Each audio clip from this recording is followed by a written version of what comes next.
Hi, Vinati. It's so great to see you. Hi Devna, how are you? Um, Good, thank you.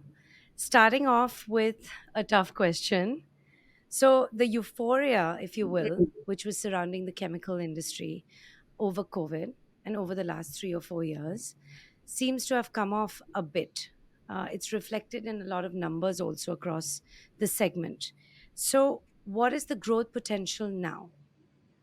Look, I think chemical industry, like any industry, has its cycles, so as to say. And the euphoria, if that's the right word, I think in good times people tend to overestimate the potential, as well as in bad times or in not so good times, people tend to underestimate the potential. Business for us, when we look at a 10-year horizon, these are just small blips. And the last 2 years have been so good for the chemical industry that this year is actually just a normalizer. It's an equalizer. And then when you will look at 3 years hence, you will see that over the last 5 years, in general, the trend has been the industry has grown. But growth is never linear. There are years where you can grow 30%, and then years which are flat, and years which are negative. But on the whole, there will be 15% year on year growth. Would you say that as a sector, you feel like it's more cushioned than other traditional sectors over the next few years, given the Western slowdown? Uh, a lot of companies, chemical companies that export to the West, whether it's US or Europe, are definitely feeling the hit a bit more than the ones that supply domestically. Now, domestically, what I'm seeing is competition from China has increased, which was almost nil in the last 2 years during COVID. But it's not, but competition from China has always been there if you look at the last 20 years. So I guess if we have a short-term memory, you may feel, oh, suddenly we're in a competitive environment. But 5 years back or 7 years back, it was as competitive as it is today. Okay. And more than 70% of your turnover, 75% comes from exports. Have you seen a shift in markets that you're focusing on, or some more, some less? See, yeah, in general, about 65% of our revenues come from export. This year, that number will be lower simply because domestic demand is doing better than export demand. So maybe that shift from 65, maybe it will be down to between 55 and 60. Of the few new products that we have added in the last few years, a lot of them are catered to the domestic industry, but it wasn't an intentional choice that we want to cater to domestic demand versus export. It was more a product specific choice. The product made sense for us to get into because there was no player in India, or it was a value added product for us. It was integration for us. So there was another set of strategy behind it, not just market driven approach. Right. But how are you, would you say, hedging now for the global uncertainty that we're facing? Of course, the India focus has hopefully been a bonus for you, even though it wasn't planned that way. Exactly. So if you have a diversified product basket, and diversified not only in terms of geographies, but in also in terms of applications. Like, for COVID, during COVID, the pharma sector did well. Then the oil and gas started doing well when pharma was down. Now again, pharma is up, but agrochemicals is down. So thankfully, we have products that cater to at least 10 to 15 different industries. And that gives us a natural hedge in times like this. I would say also the leadership, the lean balance sheet. You've had product diversification, as you said, now for a few years. But for any leader, this is a tough environment, right? In certain ways. You have war, you have climate change, you have a definitive slowdown in the West. Uh, and Europe, I mean, it's a stretch, but people say that it's heading towards being a sort of dead market for a lot of people and a lot of sectors. So, how are you planning for the next couple of years? I don't think it's such a as tough an environment as it has been made out to be. I think the last 2 years was a rosy environment, and we are comparing it just to that. But if you look at, again, the last decade or 2 decades, I think these events happen, and in any case, when you make an investment in a new product or a new factory, you're looking at taking a 10-year or 20-year view, not a 2-year or a 3-year view. And again, being a leader in India or being a company in India, it's actually a great time to be in India because the West and others are looking at us. They are looking at us as an alternate supplier, which wasn't the case 15 years back. So we have that edge of being in India. We are well positioned, I think, for the coming 2 decades. Tell me about input costs, supply chain, freight costs. Um, I believe freight now for the first time is normalizing over the last couple of months or last couple of quarters. Um, but tell me about the imbalance in input costs by and large, and when there are wars that take place, for example, how that's kind of tilting the balance. The input costs have been and freight has been so volatile in the last 3 years, and that's a Even forex volatility, yeah, and that's right? a fair point. I haven't seen this volatility ever pre-COVID. But thankfully for us, we are able to pass on most of these costs. Most of our end product prices are based on my input costs or freight costs. So whether the freight is up or down or input is up or down, my product price changes accordingly.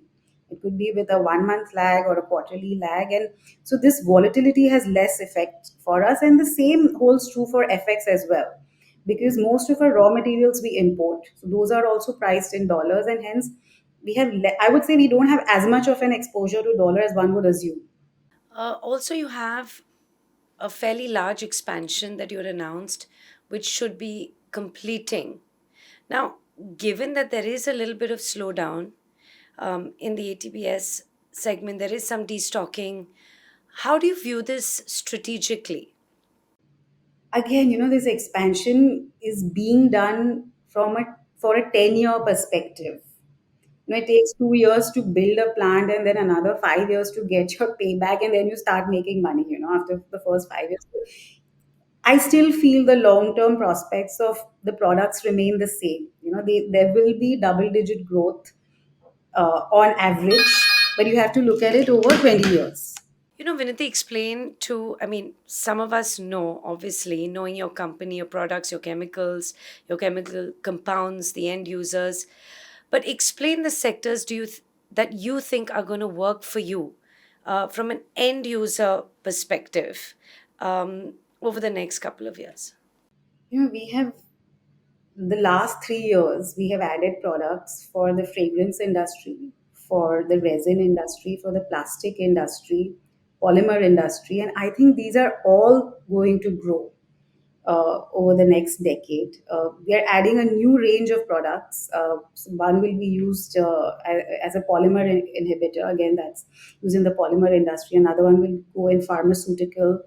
And I think these are all high growth places given the India demand, but as well as a global demand scenario.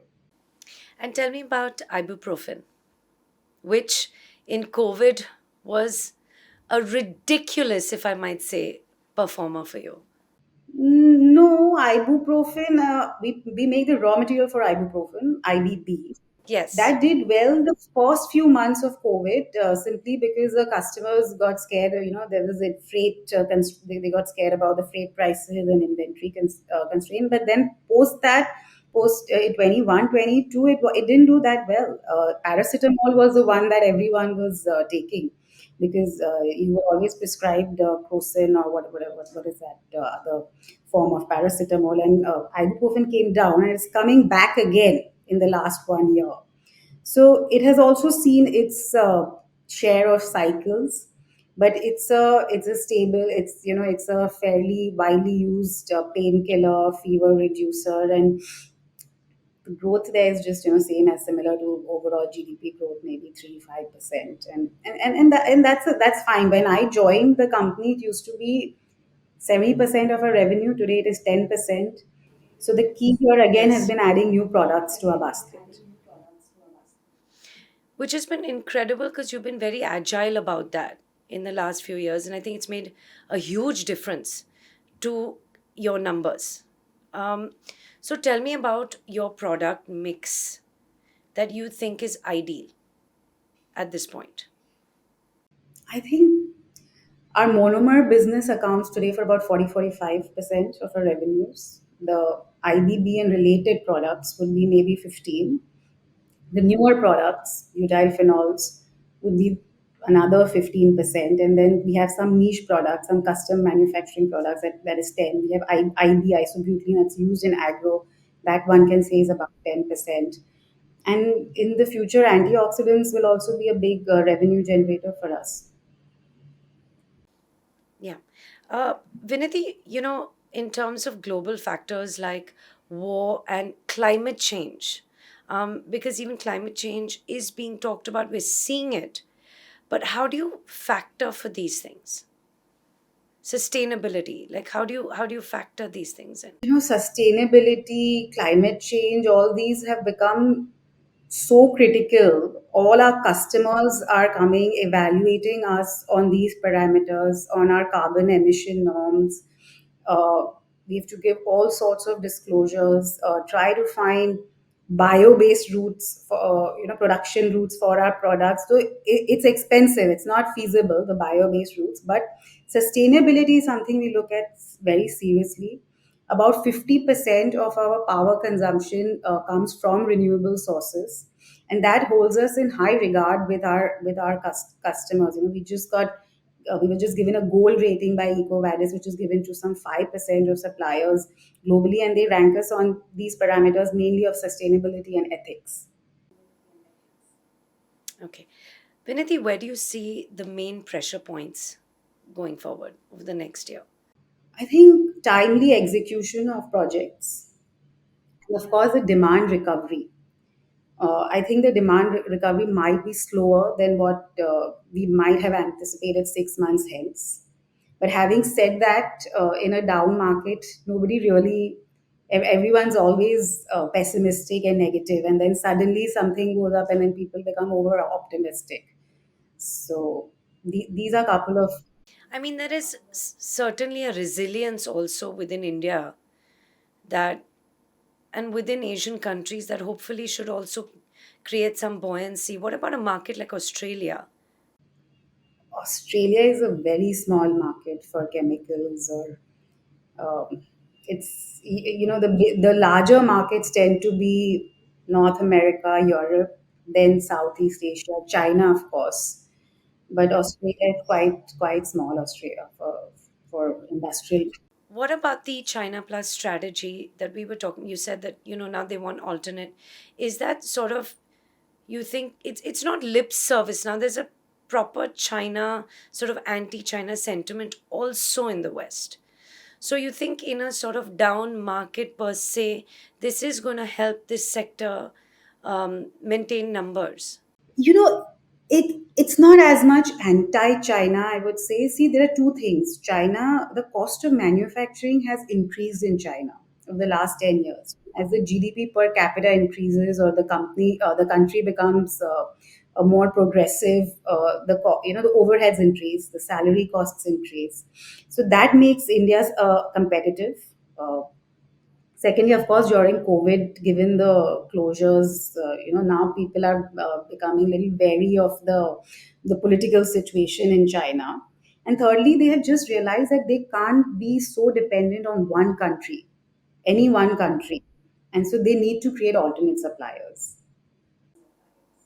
And especially from a country like India where they see it as being relatively more sort of rational and sustainable as a country, and as therefore companies within that country. Correct. I mean, we one can argue that we might be more politically stable, Right. so from that perspective, yeah. Let's see Yeah, let's next see. year. Let's see. Yeah.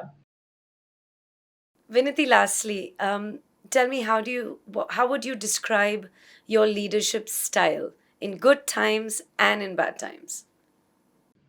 I think I think a good leader should not get affected by good times or bad times. I think your consistency and clarity of thought and should be there, and that comes out in your work, in your ethos, and how you translate that to your employees. not getting affected by these minor things that are happening. And to be, I think there was somewhere you did ask me previously about Israel conflict and these conflicts, if they are affecting us. So far, no, not really. I mean, okay, food price may go up, my raw material will go up, but my price will also go up, right, accordingly. So having Right. that right. And it's a kind of product where you can pass Correct, on. correct. And most products are like that, right? Because they have to move in tandem. Otherwise, people will stop manufacturing if there's a negative contribution, or if it's too high a contribution, someone else will start manufacturing.